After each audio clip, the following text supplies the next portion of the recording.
1 tahun yang lalu, kurang lebih tanggal 4 Agustus, masih ingat nggak kejadian apa? Yanti berangkat umroh. Nah, itu berangkat umroh terakhir sama Anang 4 Agustus, pulang tanggal 8 Agustus, dan itu nifsu Sa'ban. Saya mohon kekuatan sama Allah. Memang sangat-sangat perjuangannya berat, tapi karena memang saya yakin bahwa nggak ada doa yang nggak dikabulkan, apalagi saya percaya di nifsu Sa'ban itu insya Allah doa apapun akan dimunajatkan. Dan alhamdulillah saya nggak pernah minta doa yang nggak baik gitu loh.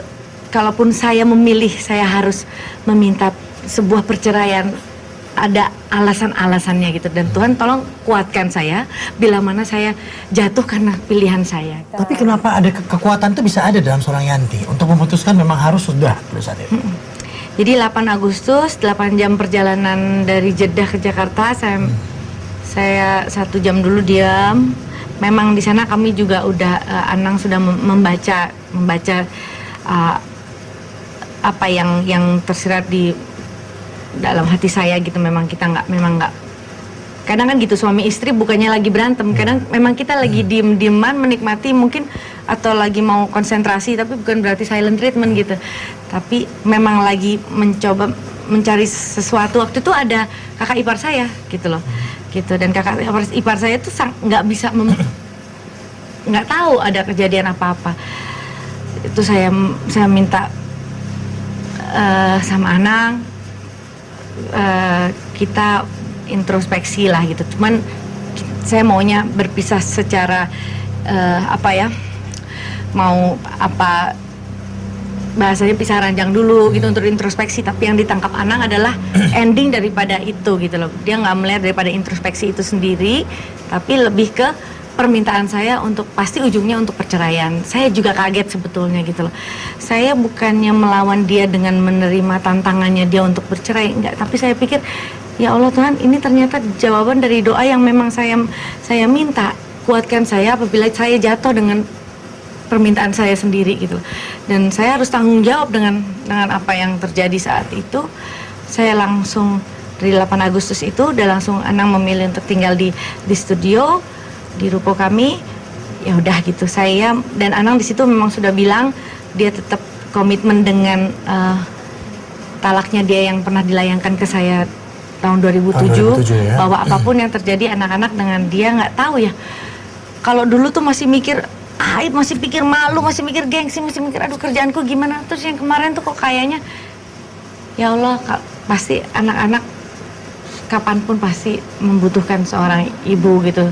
Momennya ya memang saya harus menunggu, dan ternyata udah nggak rasa. Jadi setahun juga saya masih belum bisa punya kesempatan untuk memeluk anak-anak saya tidur gitu. Memang walaupun saya belum diizinkan dan Anang punya alasan untuk ini, ya saya tetap hormati apapun pilihannya, dan itu tapi adalah resiko. Proses untuk ketemu dengan anak kan memang sudah pernah dibolehkan kan ini ya? Iya, dibolehkan, cuman ya semua tergantung anak-anak. Jadi sebetulnya diizinkan belum. Jadi kalau anak-anaknya yang mau boleh gitu loh. Jadi alhamdulillah anak-anak difasilitasi dengan alat komunikasi, udah bisa saya telepon bilang pipinya, iya Jel mau gitu. Dan memang Jel tuh ya, Jel dimanapun Anang mungkin kadang ya Jel kan aku gitu kan mukanya gitu. Jadi mungkin kadang ya kamu laki-laki, kamu tentukan sendirilah yang baik buat kamu gitu.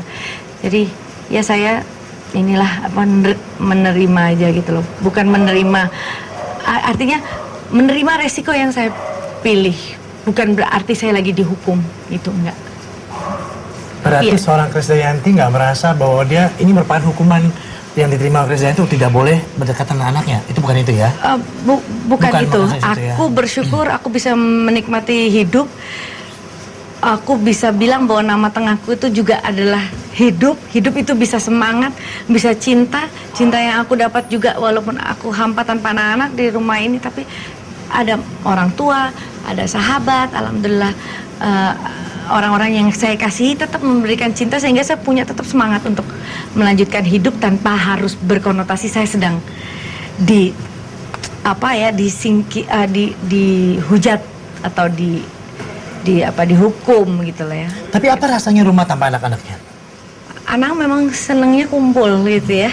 Jadi 4 tahun terakhir itu aku nggak pernah bisa tidur leluasa karena anaknya udah pada gede-gede, maunya satu ranjang gitu loh. Gitu, jadi ya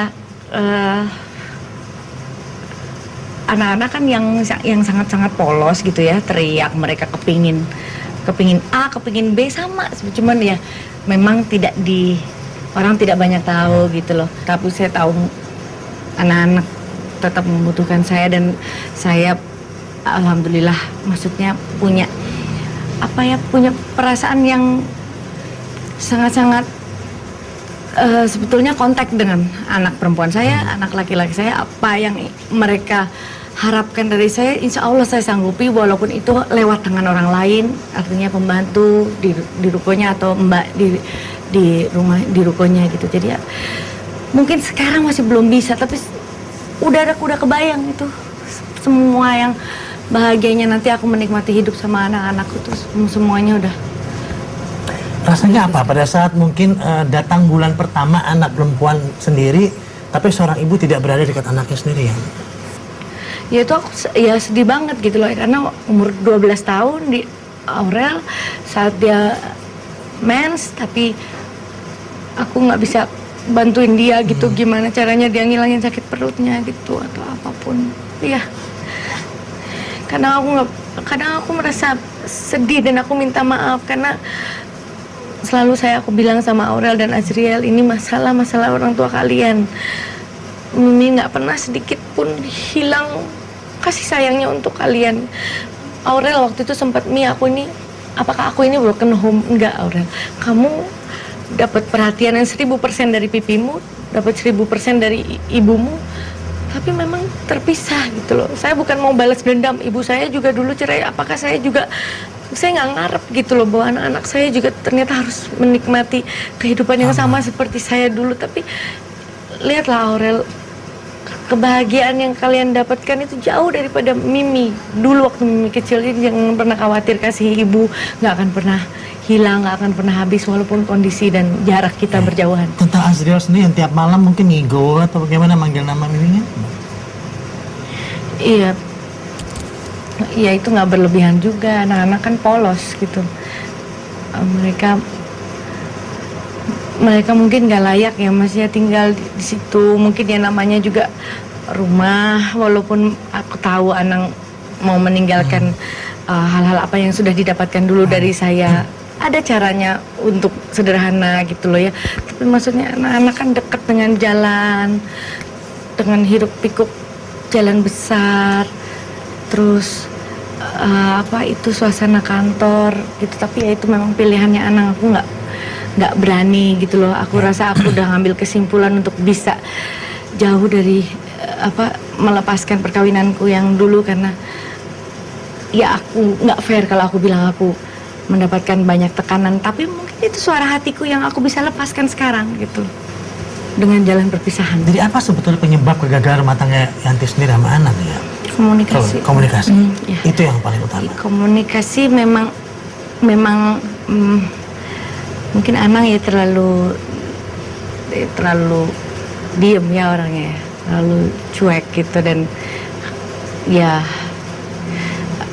ada jeritan suara perempuan mungkin juga yang harus saya suarakan, dan saya nggak ingin terlalu lama-lama gitu terus ketakutan dalam rumah tangga sendiri gitu. Itu yang terjadi. Jadi itu ya. Kita kembali saat lagi bersama Yanti Kinjas. Apa sih menarik seorang kalau lemos di mata seorang Kade gitu?